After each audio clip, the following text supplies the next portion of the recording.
I'm starting a new project. It's called Interact. It's about human machine interaction. And in this video, I want to introduce what it is about human machine interaction that, as a linguist, I find fascinating. And it's probably not what you think. You probably have some experience with interacting with machines. You may have talked to Siri or to Alexa or to some other talking device. And if you have not completely stopped paying attention to the news, you probably heard about GPT and its different incarnations. And you may have even talked to ChatGPT, and maybe you were amazed by its abilities, or annoyed, or shocked. But chances are that you have an opinion.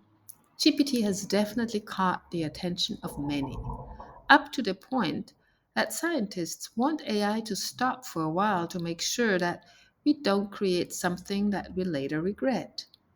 It's like we have created artificial intelligence as a means to assist us, and now we are worried that it will take over and that it may become too powerful. But the Interact project is not about the ethics of AI. The Interact project is fundamentally about the human condition. We ask what we can learn about being human from talking to machines, to Siri, to Alexa, ChatGPT, or to an actual humanoid robot. And we will look at this question through the window of human language, through the question of what it is like to talk to a machine. Now, I don't mean we ask the machines to tell us who we are, though they have some pretty elaborate answers to this question.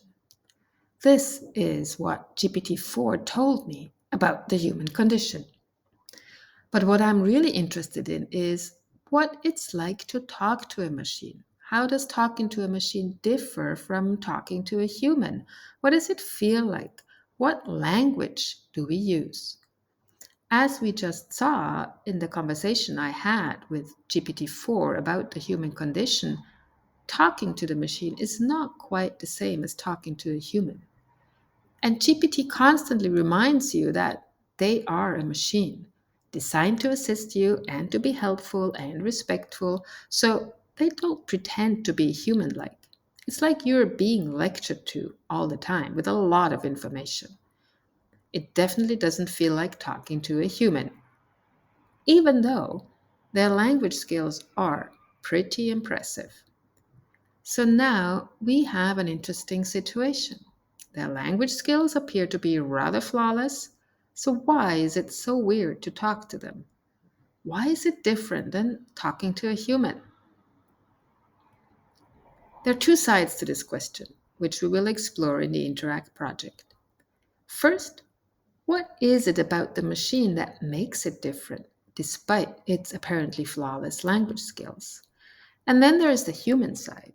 Why does it feel different to talk to a machine? And how do we humans change our language when talking to a machine? For sure, we adjust our language. It's what we do. We adjust our language depending on who we speak to. And I'm not talking about the content of what we say, though that also depends on who we are talking to. I'm talking about the way we speak to people. Take greetings, for example. There's barely any content involved in a greeting, but we greet different people in different ways. Her Highness will not respond to a "What's up?" and she would laugh out loud if she was addressed in this noble kind of way. We are constantly adjusting our way of talking depending on who we talk to. So it comes as no surprise that we would do the same thing when we talk to machines. We adjust our way of talking. But here's the thing, it's not really clear how we will adjust our way of talking. And that's the fascinating question. It's the question we explore and interact. So, by exploring how we talk to machines, I believe that we can learn a lot about the human condition. What is so fascinating about this question is this: human language has evolved. It has evolved by and for human thought, as well as by and for human communication. It allows us to think about the world and to talk to others about these thoughts.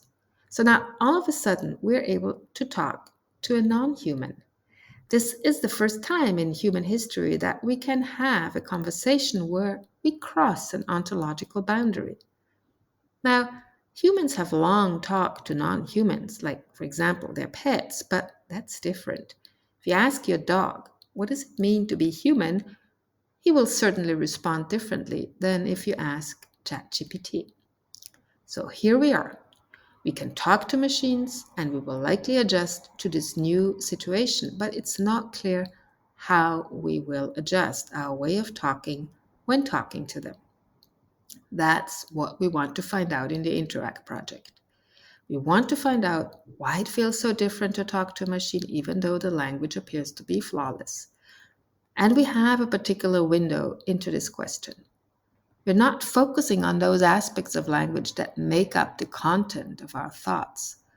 We're focusing on all the aspects of the human language that define our interaction, like turn taking, the construction of common ground, the expression of emotions, the use of intonation and gestures, the principles of cooperative conversations.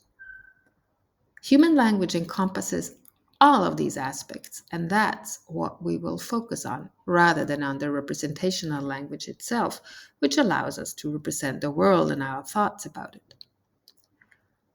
And one of the reasons I think we can find out a lot about the human condition through this window has to do with the fact that language is embedded into our cognitive system.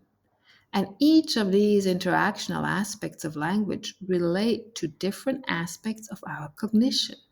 So, by thinking about what machines can do and how we adjust our language in interaction, I think we can find out a lot about the human condition.